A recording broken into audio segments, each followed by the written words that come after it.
Good evening. Welcome to the Eric Johnson School of Engineering and Computer Science. My name is Aram Hassan, and I serve as the Assistant Dean of Development and Alumni Relations here at the Johnson School. And it is my pleasure to welcome you all tonight to this wonderful Leaders in Technology event. We are so thrilled that you could be here today to hear from some esteemed panelists who will share their perspectives on this ever-changing, rapidly growing, or rapidly transforming and evolving technology world, and share their insight and their guidance on how to better prepare our students to be the next generation of innovators within this world. So at the Johnson School, we pride ourselves as being the convergence of academia and industry.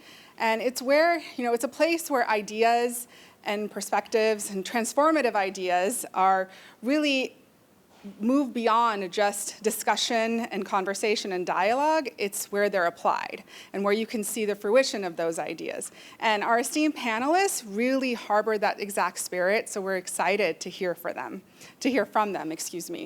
Our panelists today are going to share their perspectives on the changing landscape and how to navigate that for our students and for this generation of students today. But before we begin with our panel, I would like to introduce you to our dean, Dr. Stephanie G. Adams. Dr. Adams is the 5th dean of the Eric Johnson School of Engineering and Computer Science, and she holds the Lars Magnus Ericsson Chair here at the school. She is also a professor of systems engineering and a former president of the American Society for Engineering Education.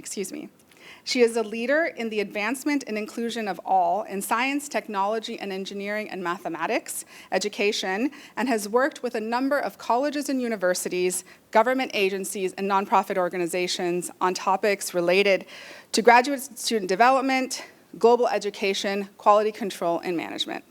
Please join me in welcoming Dr. Stephanie Adams.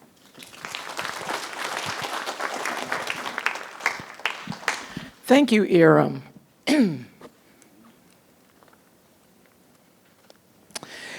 Good evening, everyone, and welcome to the Johnson School and our Leaders in Tech panel.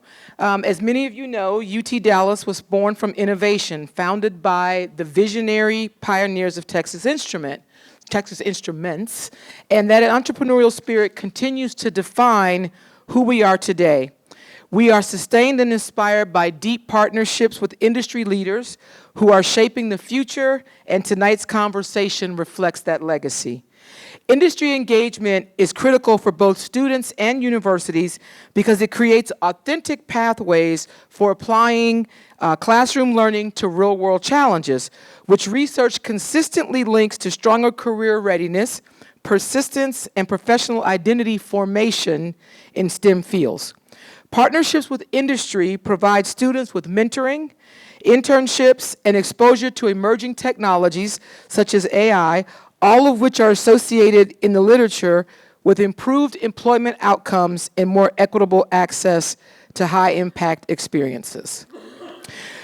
We had the privilege about a half an hour or so ago of meeting with UT Dallas President Prabhas Mogi at a reception earlier, and one of his major strategic initiatives is making UT Dallas the place that transforms Dallas. President Mogi also has named student success as his North Star, and he envisions that a major part of student success is achieved through active engagement with industry.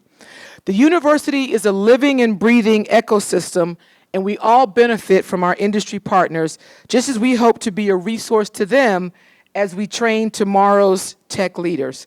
This evening, we will explore some of the most consequential forces transforming our world, as I said, particularly AI, but just as importantly, we'll hear the personal stories and lessons that have guided our panelists today. To facilitate our dynamic discussion, we've asked our Renaissance woman, Dr. Shalini Prasad, head of Department of Bioengineering, and the Cecil H. and Ida Green Professor in Systems Biology. Dr. Prasad is an accomplished entrepreneur, co-founding InLicense LLC to translate her pioneering biosensor and wearable diagnostic innovations into real-world healthcare solutions. The thing I always like to tell people about Shalini is I don't know that many professors that have had parts of their research published in Rolling Stone magazine. I just think that is like the cat's meow to have an article about your research published in Rolling Stone. If you don't know what Rolling Stone is, you're probably several generations behind me, but it was the happening publication when I came along. Anyway, Dr. Prasad has received numerous awards. She's been recognized by Tech Titans as an inventor, the Dallas Journal Women in Tech Award, the DFW ATW, the Alliance of Technology and Women Spark Award for Health Equity. I always laugh and say to Shalini, I don't know when you sleep. If I'm sending emails at 6, Shalini responds at 6:05. If I send an email at 10 o'clock at night, Shalini responds at 10:05. So I just stand in awe of her for all the things that she's able to do, and I'm looking forward to her moderating the panel this evening. Thank you, Stephanie. I guess Rolling Stones, yeah, that was a cool interview, all about marijuana. So not something that we want to talk about today as yet. But today it's my honor and pleasure to welcome these wonderful leaders in technology. And this is the first time we're doing something like this. So this is the brainchild of the Johnson School. And the hope here is that all of you who are here in the audience, we can have an engaging discussion, which is also thought-provoking, that this is just the first step in a long journey, right? The journey of 1,000 miles begins with a single step, and this is our first step. So I'm going to introduce these wonderful leaders that we have here, and I'm going to start from the one closest to me, is Alicia Deach. So she is an executive advisor specializing in commercial operations, go-to-market strategy, and enterprise growth. She spent more than 30 years at AT&T in senior leadership roles, including Senior Vice President and Head of Commercialization for AT&T Business, where she helped drive growth across a $35 billion portfolio. Today, she advises CEOs and boards and strengthening commercial performance across complex multi-stakeholder organizations, helping leadership teams translate strategy into disciplined execution and measurable results. We all need this, Alicia, as we think about how can we amplify our success. So I hope we hear a lot of interesting things from Alicia today. Next up is Anju Bhagat. So she is Senior Managing Director in Accenture's Communications, Media, and Technology Group and has overall P&L responsibility at one of Accenture's major accounts. Accenture is a global professional services company, and through its reinvention services, the company combines deep industry expertise with capabilities in strategy, consulting, technology, operations, to deliver, to give me a second, innovative solutions for clients worldwide. With 28 years' experience at Accenture, Anju has held senior leadership roles at some of the firm's largest global telecommunication and technology clients. She also led Accenture's networks business in North America. Her experience spans network deployments, cost optimization initiatives, back office operations transformation, new business launches, and product realization across wireless, wireline, and converged service providers. Anju holds a Master's of Engineering, Electrical Engineering from the University of Texas at Austin, go Longhorns, and began her career as a network engineer, specializing in network architecture and OSS BSS systems. She serves on the Executive Women's Roundtable for the Dallas Regional Chamber and is in the Dallas Business Journal Women in Business and Women in Technology honoree. So Anju and her husband are based here in Dallas and have 2 adult children who are all, I guess, well, her daughter is at Cornell, so otherwise everyone is a Longhorn. Yes, indeed. So welcome, Anju. It's exciting to have you. Next up is Sandra. So Sandra Victorian Jacquois currently serves as the Head of Technology and Operations Risk Management, Vice President at Fannie Mae. Sandra is a dynamic executive with over 26 years' experience in technology, cyber cloud, and artificial intelligence across major financial institutions. With deep expertise in technology, operation risk, and regulatory environments, she partners closely with engineering and business leaders to drive risk management strategies that balance innovation with trust, transparency, and resilience. She's also deeply engaged in her community, serving on several not-for-profit boards and mentoring emerging talent. Sandra holds a technical graduate degree and maintains cloud certification, reflecting her continued focus on emerging technologies. So let me tell you, Sandra's the one who asked me, how do your students feel about AI? So here, hopefully, we'll get to hear how we should think about AI as, this big gorilla dances with us as we figure out what we're doing next. Welcome, Sandra. Excited to have you here.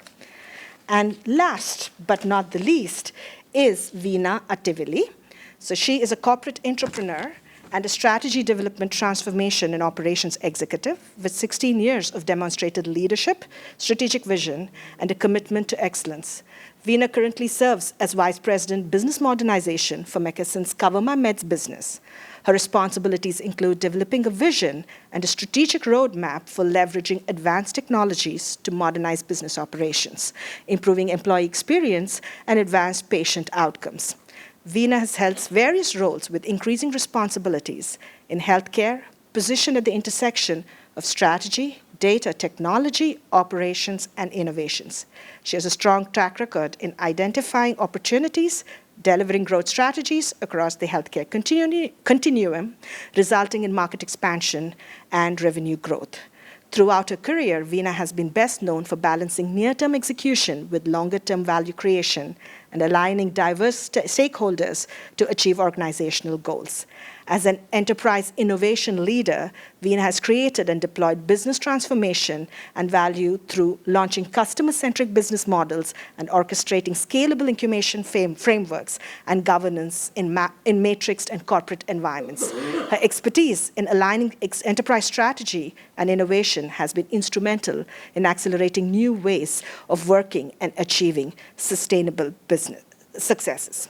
In her commitment to driving community impact, Veena mentors social innovation entrepreneurs and is a strategic advisor to the United Way Accelerator of North Texas. She has previously served on boards for not-for-profit organizations focused on early childhood education and empowering female entrepreneurs. Welcome, Veena. Really excited to have you as well. So today, we're going to kind of dive right into where we are in the Johnson School at the intersection of technology and the impact. So maybe let's start first with this whole idea of convergence. We have a new president who talks to us about convergence of academia and research. How do we view convergence broadly, especially across these diverse industries that you all represent? So innovation today is driven by convergence of fields, energy, transportation, manufacturing. So how has this idea of convergence shaped the way you lead teams and build technologies? And how can students prepare for futures where disciplines converge? So perhaps we can start on this question with you, Alicia, and go down. Sure. Okay, there we go. Is that working? Okay. So I actually think about this question on two dimensions. The first is the innovation to solve core problems. And certainly the convergence across industry and looking at patterns across industries is a great way to innovate to solve broad problems. I think when it comes to individual companies, if you're thinking about innovating in your product line, if you are thinking about innovating in your customer experience, I think then your innovation has to pivot much more to a very specific context for your company, for your customers, and what you're trying to accomplish. So I absolutely agree with the premise that innovation comes from looking at industries on a converged basis. That's how you scale the ability to solve problems across industry. But I really think specifically, you can't give up on the individual industry or individual business understanding to drive very specific innovation. Yep, agree, totally agree that the context of the industry is needed. And as you think about different industries, there are patterns that you can see across industries that you can bring into your teams. So as we look at solving problems, it's all about problem solving and driving customer experience and new products, new services, et cetera. It really is about thinking about being deliberate and intentional about what skills you bring to that team that could tap into patterns that you see across other industries. It helps open up, that diversity of thinking helps open up to solve problems. Now, you do need the industry context. So when you think about teams, as we look to problem solving, you have that grounding of somebody in the industry context, the technology context, but having people who can question and push the boundaries on why. Because a lot of times there are so many orthodoxies we all have. And I've been in the industry a long time, and there are orthodoxies and beliefs that we have that we think that is the way it's done. But the convergence, I think, is helping challenge that thinking and being intentional about that. So as you all think about how are you going to get ready for the workplace in a converged world, it is thinking about beyond your individual area. What are those tangential areas where you can start building that muscle for pattern recognition of what you can build and learn and apply into your field or your area? Can you guys hear me? I think I'm going to start it where 2000, I started my career as a network engineer. The internet started back then. AI is kind of like a little bit of reminding me of that internet boom. So the internet started to connect us globally. So when I think about convergence, I think you got to think about it in multiple different ways. How are we connected with technology more globally now, right? So that's one thing. The second thing is more around how in different organizations, there's similar technology that they're being used. So maybe HR, right? Most HR might be using HR Workday. That might be a technology that, it depends which organization that you go to, they might be using that, or Oracle. So you end up starting having these technologies that really, as you're learning about technology, it's not specifically only you need to know this one, but they can actually be used broader across different organizations. Being in financial services, right, the technology that we use there for trading might be different than if you're in healthcare. So I think there's convergence happening in some areas in technology, whether it's cloud, but there's also convergence in terms of thinking through different industries as well. So I guess like my feedback to you as students and anyone thinking about convergence is it is happening. However, there's still very specific knowledge that you need to have about an industry, right? If you're trying to pivot, there might be opportunities to start where in an area where there's similar technologies, where if you want to be very specific, like you're an investment banker, they're going to ask you what technology that you use in that area. So there is definitely convergence happening, but I think context is really critical to understand. And so as you're thinking about where you want to be, understand the technologies that are used in that area, and then start really pivoting closer to that. So that's how I would think about it.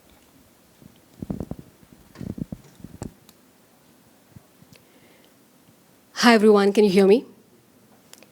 First of all, thank you and apologies for the late appearance. I was completely lost on the campus. I got dropped off in a very different street, so had an opportunity to walk across, and it reminds me of my own college days whenever I'm on a campus. So there is always great energy. When we talk about innovation, when we talk about convergence, first thing is innovation never, not today or 100 years ago, ever happened in a silo. You can lock yourself up in a room, you can come up with an idea, but not with an innovation. Innovation happens when you take that idea, talk to a few people, think about how do you apply it, and then find the path to applying it and scaling that with resilience. Now that is innovation, and that is something that shakes and moves things. So having said that, when we talk about this idea of convergence, I think I agree with everyone who has said you still have to know one industry. You still have to know what you're talking about. I think what you definitely have to know is what's the problem that you're trying to solve. It always, always, always for me goes back to the problem. It's never technology first. It's never technology innovation first. I mean, today we're talking about AI, and I'm sure we will talk about AI a lot more in this, and you might have a lot of questions, and look forward to talking to you about them. But it's not about AI. It's not about a technology. It's always about the problem that we are trying to solve. And when we think about drug distribution, for example, In one way, you can say that is a healthcare problem. Looking at it from a different lens, you can say that's actually a transportation problem, right? So there is going to be a few industries which will come together, and the pace of innovation in one industry is going to shake up that industry. And it behooves all of us to start thinking about those trends and those market dynamics where one industry is slowly starting to shake things up in the other industry. So the common thread that we've probably heard here is that you do have to have specific skills, and you have to innovate around that in the context of the problem. So maybe let's dig a little bit deep into this idea of these dynamically changing tech environments. And this is true. So to contextualize this, in the Johnson School, we have 5 research thrusts, and we're trying to get people engaged across these broad ranges of engineering and computer science. So in that context, if you're thinking about that, and we're looking at in your own personal experiences, right, how are you navigating challenges for dynamic tech environments? So we all know the tech landscape is changing so significantly and quickly. So maybe you think about an example, perhaps start with something that you think was a significant challenge, and how did you approach it, and how do you go about trying to solve it? And maybe we'll start with you, Anju, on that one. Mm-hmm. Sure. Let's start with the challenges with me. Well, challenges are always an opportunity. So there's that. And for all of you in the School of Engineering, problem solving is in your DNA. That's why you're in this school. And that's what the real world is about, problem solving. And just like you said, right, it's about what is the end problem.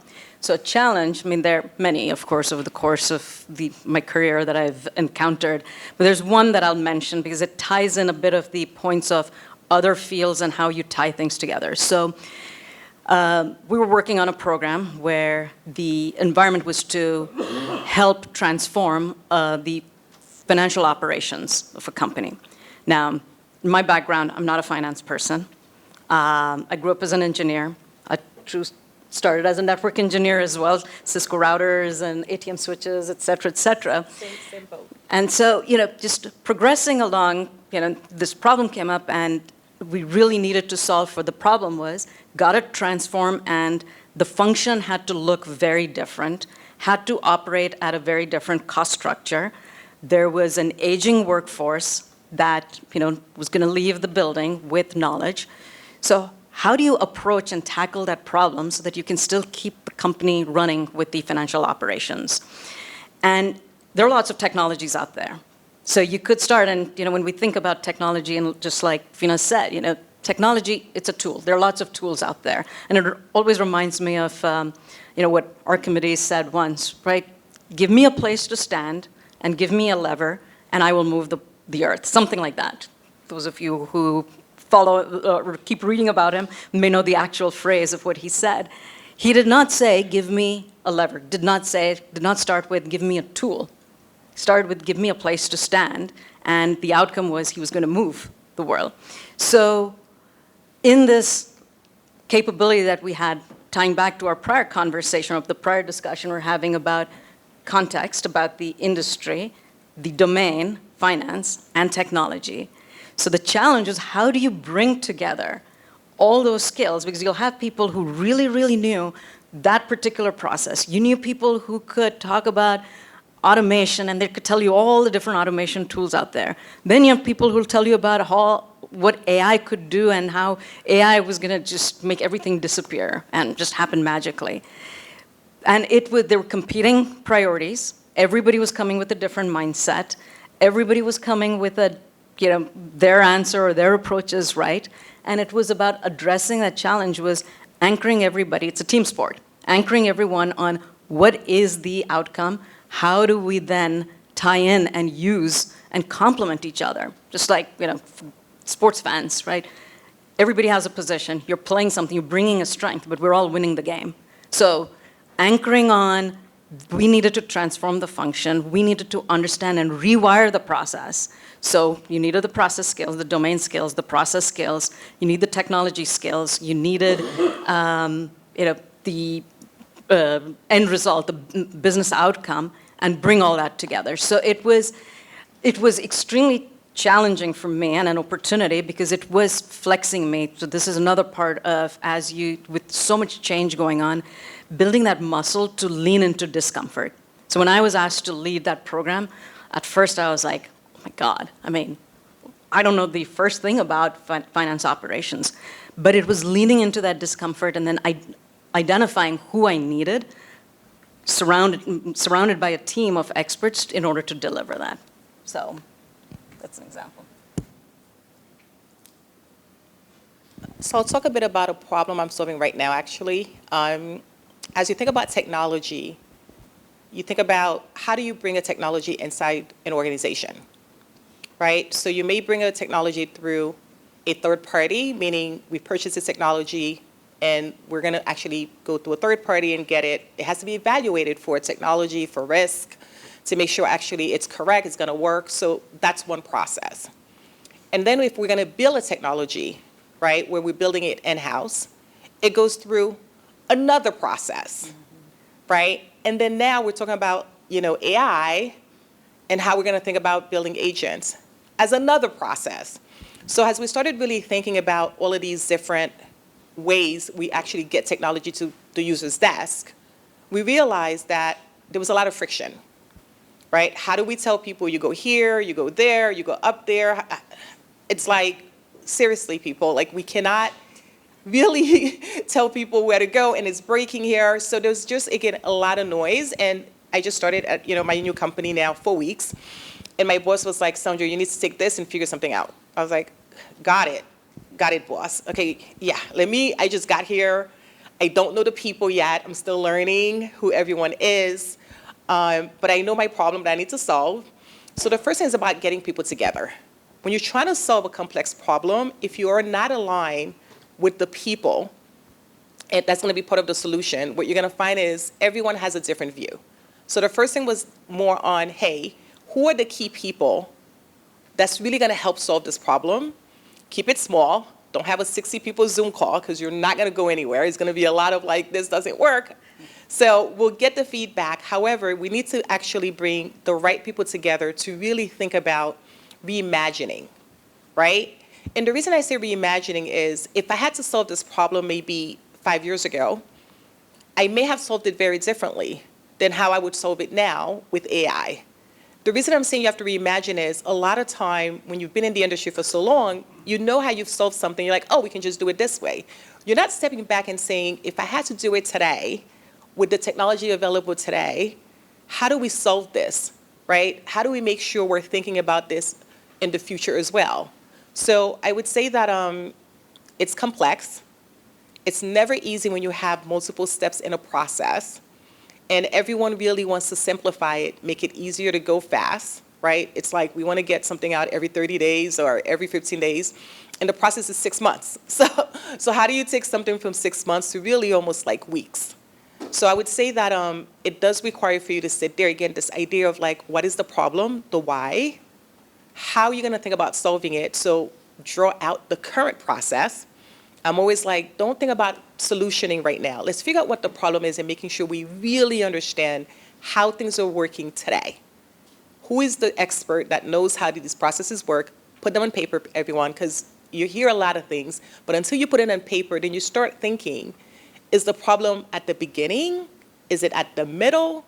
Is it at the end, right? And so then we can reimagine redesigning this to make it work. Because if we're not really thinking about the problem and we're just trying to fix spots of the problem, it ends up being really hard and we're not getting the outcome. So what I would say again, the idea of sitting back, like I went home and I was like, okay, I just got here. I know what the problem is. Let me figure out who is, managing these different pieces. Call them, hey, I'm Sandra, just got here. I'm supposed to solve this problem with you. And then we were like, let's all get in a room. Let's just design your process to me end to end. Just define it, because I got to learn. And then after that, we're going to get together and think about what do we need to do to reimagine this process into one single process. So that's kind of like what I would say is very challenging. Technology can be very, very complex. However, try to simplify it. Try to document it, because a lot of times it's in our brain, and we really need to get it on paper so we can actually throw darts at it. So that's what I would say.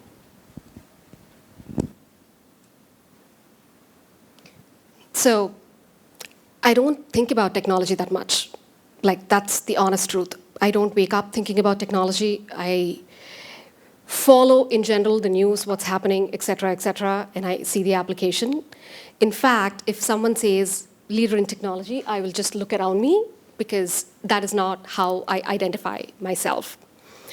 That is, in fact, when I'm in my meetings and I have my technology counterparts and speak to me about technology, the very first thing I ask them to do is, can you please dumb it down? 5th grade, English.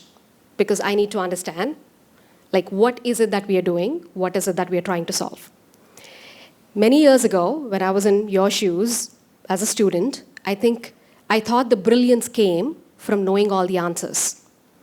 It took me a few years to realize that's not where the brilliance lies. Where it does lie is in your ability to ask questions. Ask those smart questions so that you are able to extract what you need from all the people around you and then mobilize the troops. So as you think about capabilities, you need to understand, like, what's your foundation and really be good in your foundations. But it's also about that application. It's about understanding and that genuine curiosity. And that genuine curiosity and collaboration comes when you can ask smart questions. So that's kind of what I would like, if this was a note to my younger self, and if I can share something with you, it is, if you're not in any discomfort, if you're a straight A student since kindergarten, then you're doing something wrong. You have to be in that absolute phase of discomfort, in like, I don't know what's going on around me, but somewhere that confidence does shoot up, saying, I will figure this out. When that I will figure this out comes is when you will start asking, those questions. So if there is one capability, we're talking about skills and capabilities, if there is one capability that you need to learn, all of us, not just you, is how to learn something. Because today it is AI, tomorrow it's going to be something else. And it's going to happen at faster cycles. So if you know how to learn, if you have been thrown in the deep end of the pool, and that's kind of the reputation I built for myself in my career, is we can throw Veena in something, she'll come out swimming, she will figure it out. No one expects me to have all the answers. No one expects you to have all the answers. But do you have the mental resilience to figure this out? And are you ready to jump in the deep end of the pool, not knowing everything around you? So build your foundation, but then start thinking about these things which are on the top of it, like your learning agility and et cetera.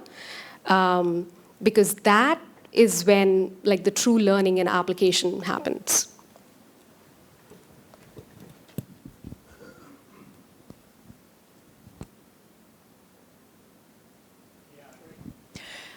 Well, I feel so much better now because it's not that I don't think of myself as a technologist. I am literally not a technologist.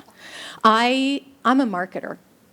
And you may wonder why I'm sitting up here. I worked for 35 years at a very, very large technology company. And as a result, in the process of being a marketer, in the process of driving commercial operations, we deployed a lot of technology. And in the spirit of technology coming faster and faster and faster, and what do you learn in the process of that? I'm going to give you my example. And that is, we had a sales force, a business-to-business sales force of about 6,000 people. And we needed to deploy Salesforce. And I will tell you, we all drank the Kool-Aid. We knew Salesforce was the right answer. We knew it would give us a platform not only to improve efficiency, but to develop insight. But here's what we didn't do. We didn't remember that in the process of that technology deployment were 6,000 people that needed to use it. And to me, the big takeaway there, so that initial deployment did not go as we had hoped. And the deployment at large took far longer than we ever intended it to. because we missed the point that that technology was going to need to interoperate with human beings. And I think there's a lot of similarity today as we think about AI and some of what we are going to need to contend with, in that the technology and the capability of the technology is going to need to interact with people. And my best encouragement is to learn that lesson from me and take it as you think about deploying technology, as you think about designing technology, as you think about the core problems you're trying to solve. Always, always understand where the intersection point is with the human being. I think that was like a fantastic way to wrap that idea through. So we've kind of learned that it's a team sport. You don't have to identify. Two of them identify themselves as technologists and two don't, which is great, right? Like, I mean, as it should be, but you're still building technology. Not anymore. Now you don't. Okay. There's so much technology out there. It's like, I can't keep up. All right. So we all kind of step away or emerge from, starting from a technological core. And then the ideas of being uncomfortable and, more importantly, not think about solutioneering at the very beginning, but kind of think about the building blocks. And finally, human interactions. I think this is key. So now I'm going to flip it around and let's think about the students, right? And students who are getting into this rather volatile job market. If it's my resume that's coming down your desk and you're looking at it, what is it that you're really looking for in me in terms of maybe hiring? This is my first job off college. I'm a recent college grad. What will you be looking for you? I mean, and what is the opportunity that you're willing to give me based on what you see? So what is that you're looking for in terms of skills, perhaps, or in terms of other things that you're trying to see within my resume? And we're going to start with you, Sandra, this one. So as a hiring manager, we definitely hire interns and new analysts straight out of college. What I look for is a couple of things. First of all, did they have any internship during their 4 years? I do find a lot of time we have students who never had an internship in any corporate environment. And so the question is, why? And try to understand that. I'm not saying that it's a stopgap or something like that or a blocker. However, if you've done 4 years and you really have not worked anywhere in a corporate environment, the question is, why not? So I do highly recommend to try to get an internship. It may not have to be your dream job or your dream company, because some students, they're looking for this internship in their dream job, but really what we're looking for is the fact that you've had that experience. That's the first thing. The second thing is, I want to also understand, what else are you doing outside of school? The grades are great, but what else are you doing? Your community. What else is happening with this student, right? Because a lot of time, again, you're coming into the workplace. It's not going to be like the books in the exams, right? You're really coming in to work and interact with many different people, different culture, different habits. So we want to also understand, are you really ready for that? So what else are you doing? And it's this well-rounded student is what we're looking for, right? You've had some internship. You look like you've participated on different activities outside of your schoolwork, right? You may have done some hackathon. Like, this idea of hunger can be told by your resume, right? When I look at all the different things that the student is doing, it's giving me this idea like they're trying to always try something different. They're adaptable, right? They can learn, because we're going to bring you in, we're going to teach you. However, we want to know that you actually want to learn. And I would say the last thing is your soft skills, right? Communication. What else are you doing besides just the very hardcore technical skills? Is maybe they've taken, a Toastmaster course. So really bring out the fact that you also are working on your soft skills, because they're also going to be crucial within that company in that interview. So those, I would say, would be the 3 things I would look for. That's very well said. very similar to what Sandra said. I think when I'm looking at a resume, and the truth, it sounds terrible to hear, but I get 10 seconds, if at that, to look at a resume, and that's the real truth. In that 10 seconds, I'm very quickly scanning the resume for a few things. Are there signs of mental resilience on this resume? Which means, has this person put themselves in some position of ambiguity, uncertainty, and navigated that? Whether that person succeeded in it or did not, that's completely secondary. But do I see signs of that in a resume?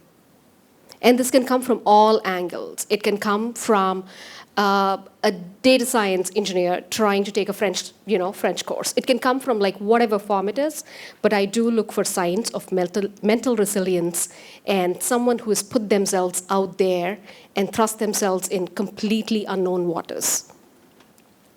The second thing, I think that's honestly very important for me, which again ties back to mental resilience a bit, is grit. As I've mentioned, the roles that I have taken in my career are I've been thrown in the deep end of the pool. So when I'm thrown in the deep end of the pool and I am putting together, let's say, my team, I am looking for the folks who have that grit, who have that hustle, who have that resourcefulness, right? It's easy to do a job when I give you 50 different tools and have a trainer to train you on those 50 different tools and yada, yada, yada.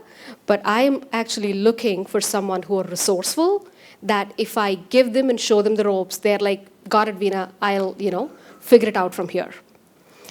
And most importantly, communication. Can you tell your story? Can you tell a story? See, my phone is still telling me where to go. I think communication and how you show up is actually one of the key differentiators that you will realize, because you will see a lot of good work and amazing brilliance, but if you are unable to demonstrate and speak about that and also advocate for yourself, then you are sometimes not even, conspicuous. So that is another thing that I look for. And finally, and most importantly, and this is the make or break for me in every interview, is that person open to coaching? Will that person receive feedback well? Will they act on the feedback? And how do they navigate feedback? That, honestly, is my make or break before I hire a person.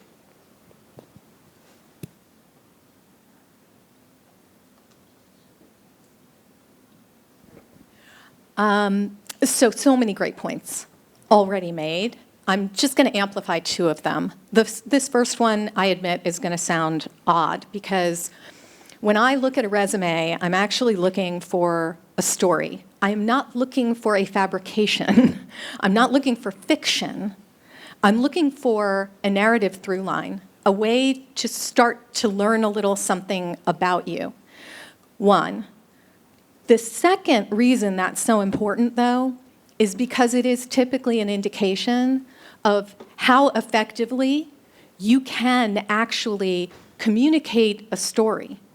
If you can't narrate your own story, you will have a fair amount of difficulty narrating the story of the problem you're trying to solve and advocating for an idea. Which leads me to my second point, is there is likely no more important skill we can have as people who innovate and come up with ideas than our ability to advocate for them. If you can't compellingly describe why that idea is important, the benefits you get from it, and why only you are in a position to solving that problem, it's going to be very difficult to get things done. And, not to burst a bubble here, but I will tell you, I'm just going to amplify a couple of points that were made here. I have sat in many hiring rooms where a decision will come down to a great technologist or someone who can tell the story. And 9 times out of 10, you take the person who can tell the story. It's not because the technology isn't important. It's because in a corporate environment, right, wrong, or indifferent, you believe you can teach them the technology. But there is something about being able to convey an idea that is harder to teach. Absolutely. I mean, all the points, great points and things. I hope you all were listening because, I mean, communications, problem solving, et cetera, extremely important. So I'm not going to repeat those points. As they were talking, I was thinking, okay, what could I add or what could I say something differently? So let me make it a little real or specific for, let's say, the computer science students here in the room. So as a computer science major, you're learning different programming skills. You're learning different technologies. Now, as you're going through an interview or you've got your resume, you can list out all the languages, all the tools, all the platforms.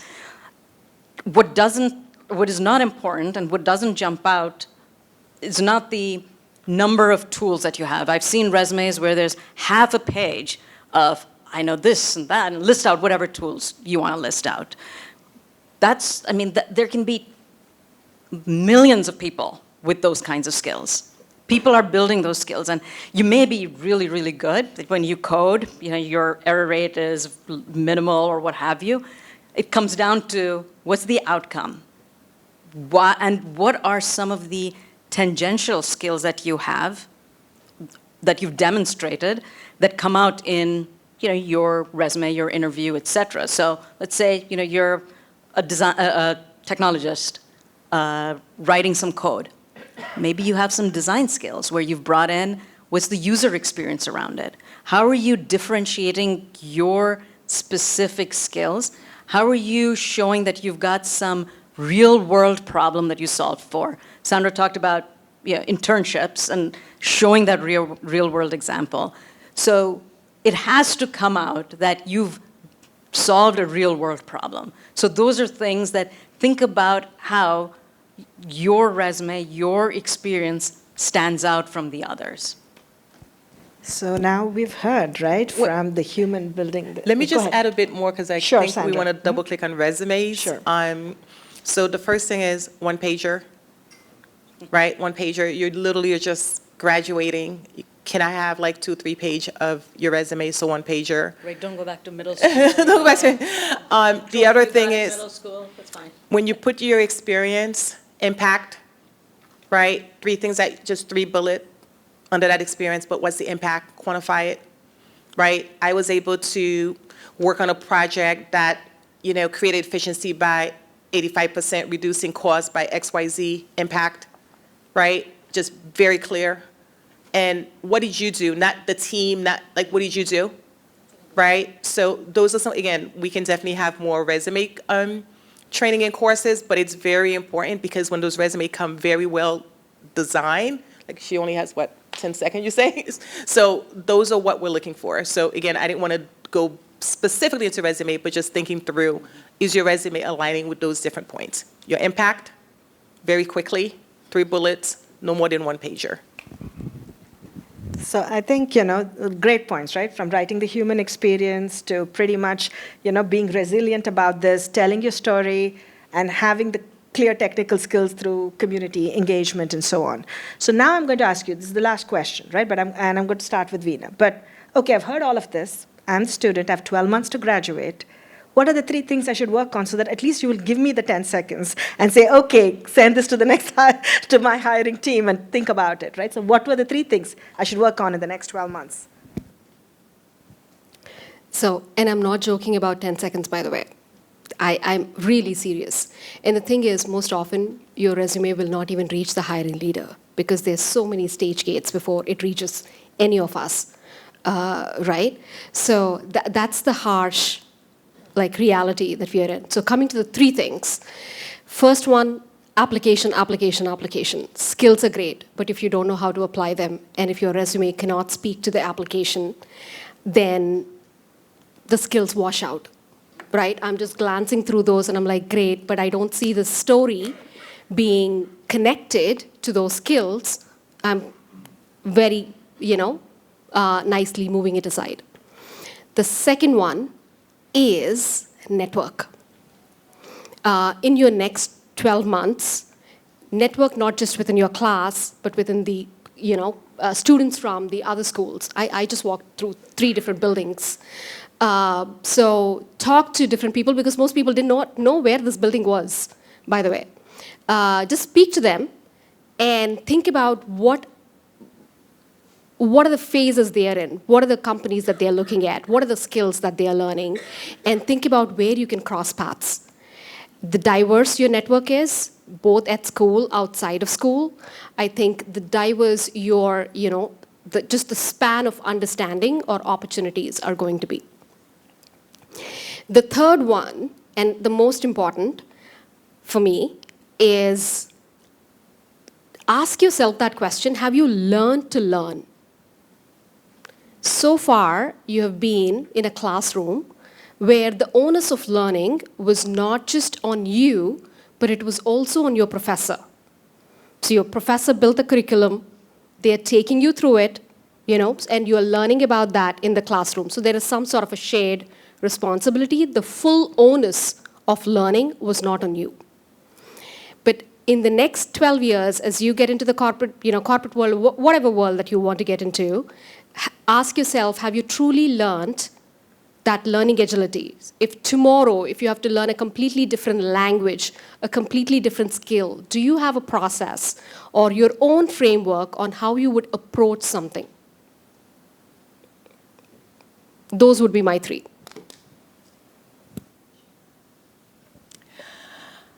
I'm going to start with financial fluency. And this sounds incredibly boring and odd for a group of engineer students. You don't need a finance degree. I'm not asking you to literally learn how to read the income statement. But what I am suggesting is that you learn how companies create value,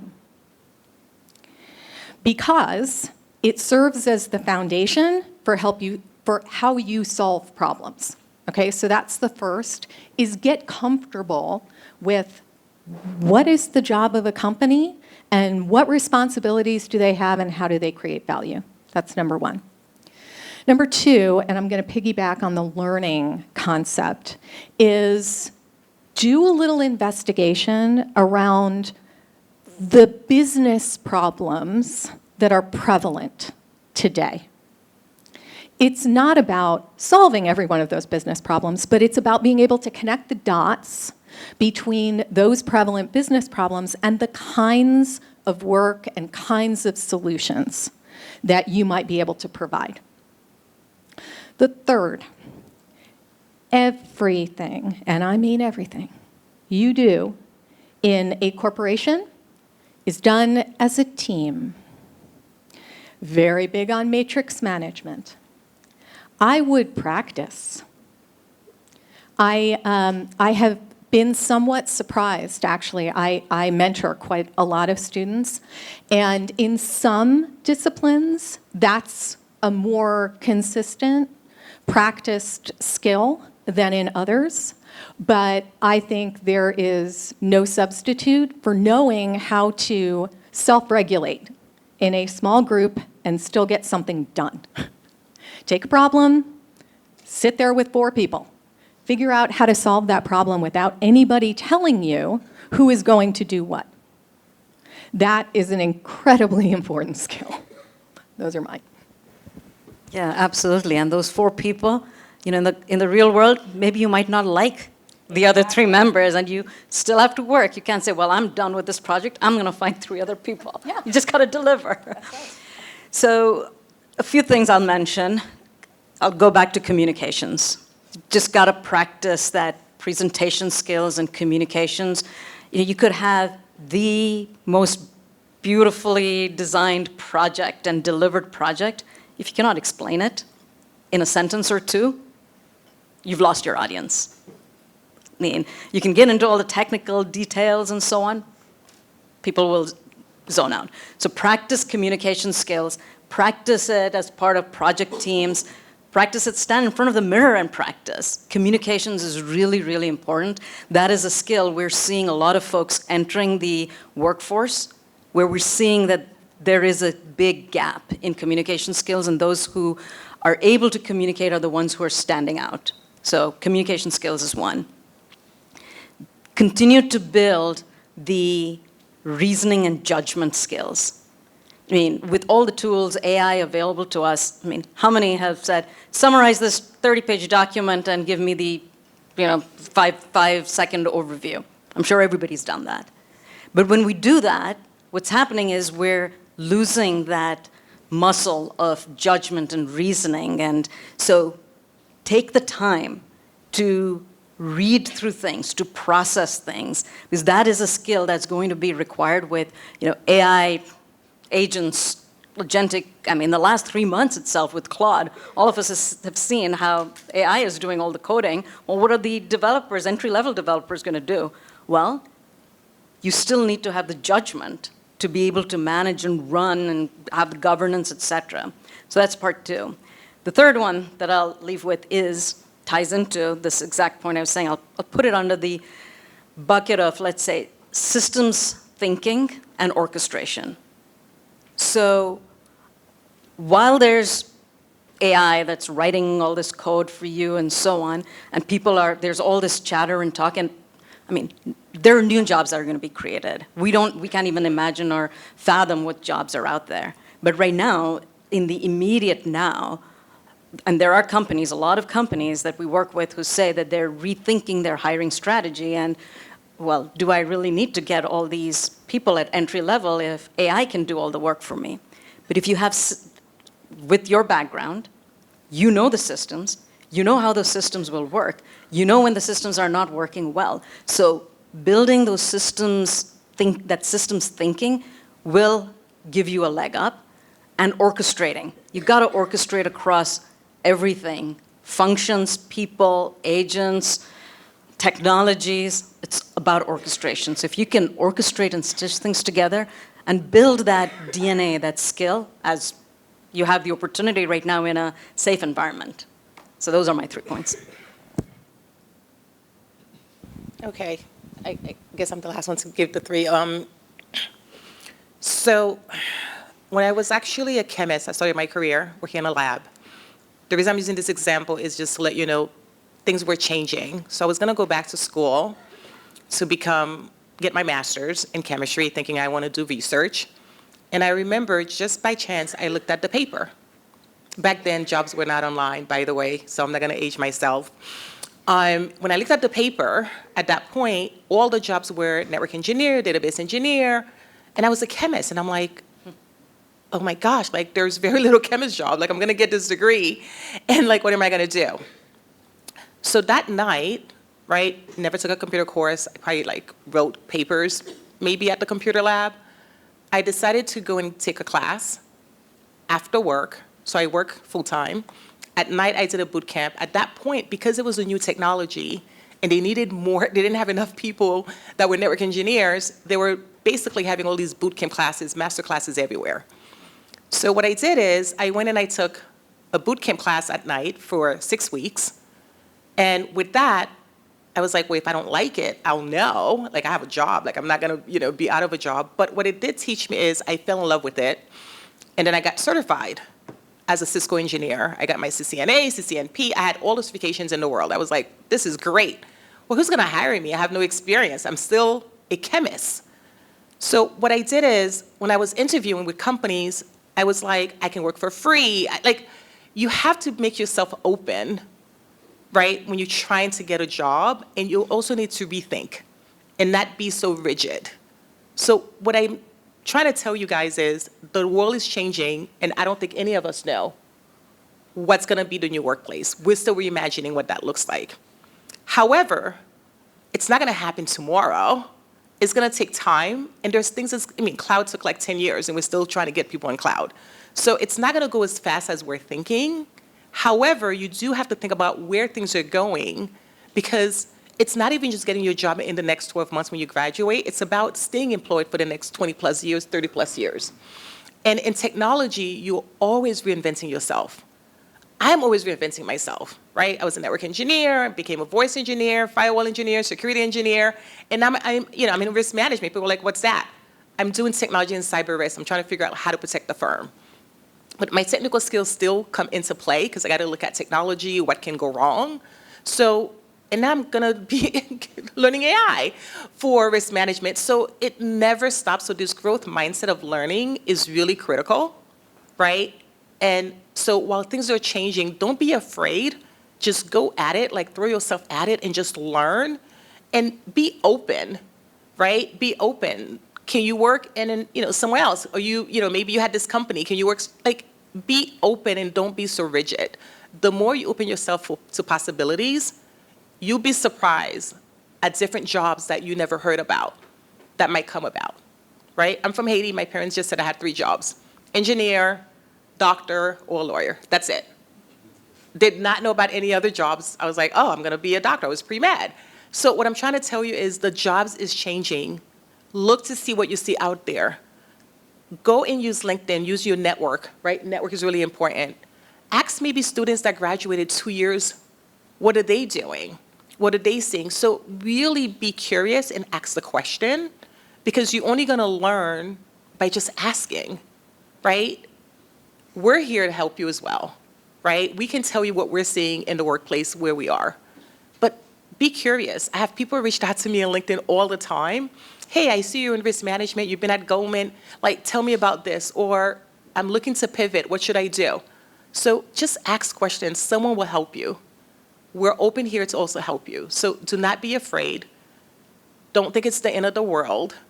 I know life might be a little bit difficult, but I guarantee you, you are all employable. Just be open, and just be open to learning new things, because life is about learning. Right? It's not your degree. It's about learning. So we've heard a lot from the panelists, and it ended right now with Sandra saying, right, be ready and open to ask questions. So questions from the audience. Who has questions for them? Maybe we could take one. Put your hand up. I'll come and get this to you. Well, thank you for the panel. It's an excellent topic. I'd like to make a comment. This is the first time I'm seeing a panel with all women on the podium. That's great to see. Well, it's about time then. It's sad that I'm making this statement. Okay. So I used to hire a lot of UT interns. There was a time when we had 20 interns in my company. And when I used to come to UT Dallas and with a line, my company, iPhotonics, had a bigger, longer line than Cisco for interns coming to, because we were to give them real good jobs that their code would go in my product. And word of mouth spreads. So when students come, they would say, sir, people call sir. So they say, sir, do you have Python script, or do you have JavaScript, or what do you want, should we like? I said, like, you can learn all of that. UTD has taught you how to learn. You will learn. What I want is motivation. If you have the motivation, you can learn what I want in my company. Because you don't know what my company is doing at this point. But when you come there, if you have the motivation, you will. So coming here now, I did blockchain I have a consulting company, help my customers with blockchain. I can stand behind blockchain. I can say, look, I'll build a product for you, I'll stand behind it. I'll guarantee you that. My consultant and his clients. With AI, today, I'm not able to do that. The reason is, I need to see what's out there. There are, I just kind of tried to get a latest number, the 90,000 AI tools out there. It's nothing like what you have in the past. It's not like Python or JavaScript or Java, or you cannot go with that. There are 90,000 tools, 90,000 applications. So when students come there, the only way I can judge or do is GitHub. You can go there. Just 2 things: LLMs, AI agents. Just go there explore what you have, those things. And there are, as university students, there are plenty of resources that you have access to go build this LLM and AI agentic tools, and then put them on the GitHub. GitHub is the only way that I can justify that you know what you did, because GitHub is an open source, peer-reviewed, peer-validated application. So my question to the panel is, how many of these students do you look at where it's either a GitHub or even some kind of an application? AWS has free stores, Google has free, where students can go and build LLM model. I mean, you take healthcare, you take legal systems, you take any kind of application. You build an application, build an LLM, build an AI agentic. Do companies look at those things to hire or even to kind of interact with students?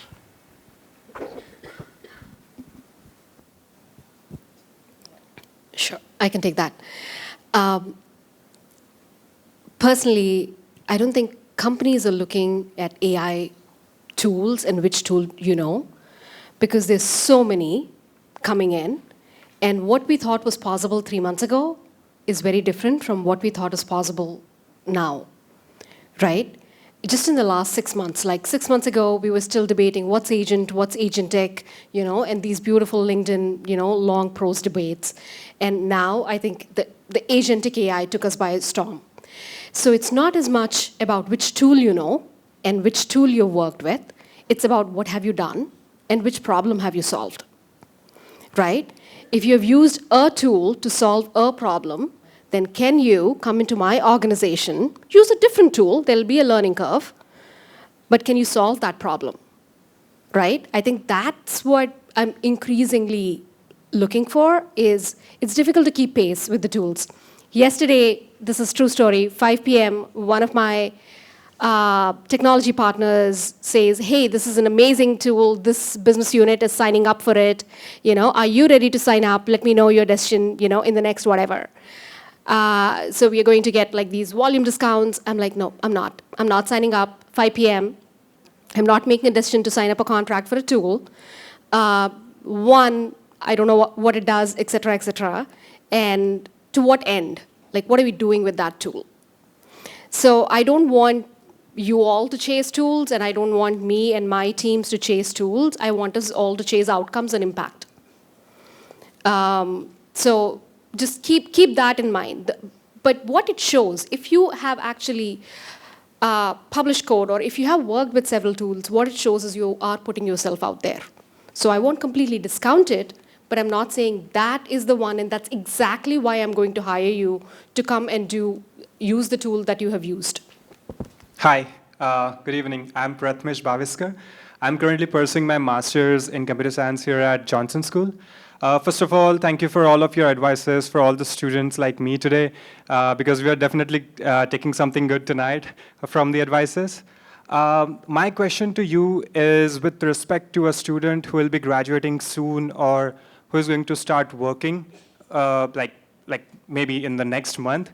Where do you see is the biggest gap in classroom preparation and workplace expectations? Because I personally feel that there are certain skills that students learn when they actually start working. I will say, we've talked about it a little bit here, but some of those soft skills, being able to really crisply articulate an idea, advocate for an idea, I have found that to be almost sometimes students just entering the workforce hold back.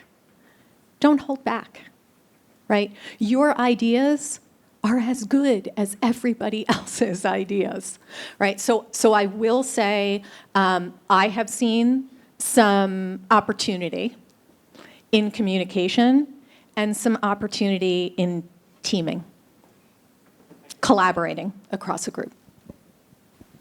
I would also say that don't be quiet to ask questions. There's no stupid questions. Because a lot of time what I find is when we hire our new analysts, they're listening more. In meetings, they won't really say a lot. They're just really just taking it in. But at the same time, I think as managers, we're wondering, are you learning? Are you getting it? So ask questions, right? Like I said, you just got here.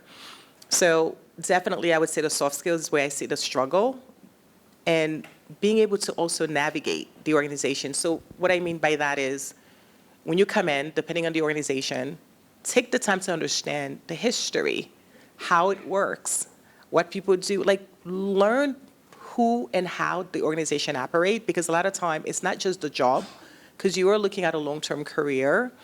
So take time to have coffee and just get to know people, right? It's not, like I said, you're gonna get the work done, like you guys are smart. Like, that's not the problem, is you have to integrate, right? You have to navigate.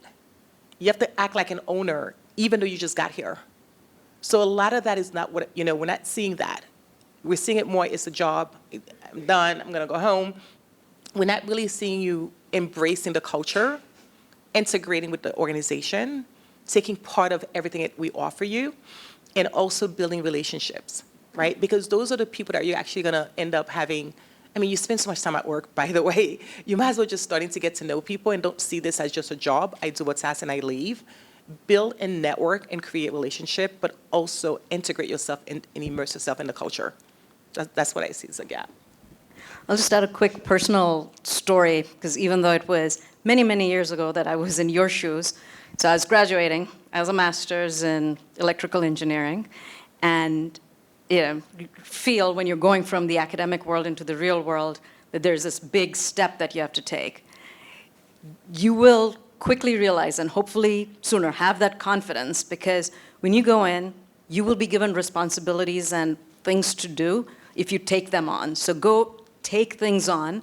And I remember this first project that I was on, it was actually, company doesn't exist anymore, Sprint Long Distance back in the day. We were working on this program, and I had this aha moment, like just literally a few weeks into the project, where, oh my God, this is not a thesis. This is not a project that I'm going to submit and it's just my grade. This is actually a project that's going to impact the network. So, but my leaders had confidence. So had confidence in me, and owned it. Of course, it made me sick to my stomach, but embrace it. So even though it was a long time ago, it's the same thing, the same story. I want to say thank you for coming. Thank you for, if it's your first time in our building, thank you for coming again. I also want to say thank you as well, and thank you, Dr. Prasad, for moderating. Thank you all for coming. Tonight's conversation has left a lasting impression on me personally, especially as a parent navigating the academic careers of my children. I'm just taking notes furiously, so take French, but also do a technology field. So thank you all so much for coming this evening. We hope you found it as valuable as we did, and we do have a small token of our appreciation for you being here tonight and contributing your time this evening with us, but also contributing in the community and throughout your career. So we thank you so much. And thanks to all of you, to our students, and to our guests. And we look forward to staying connected with all of you and seeing you at future Johnson School events. Thank you.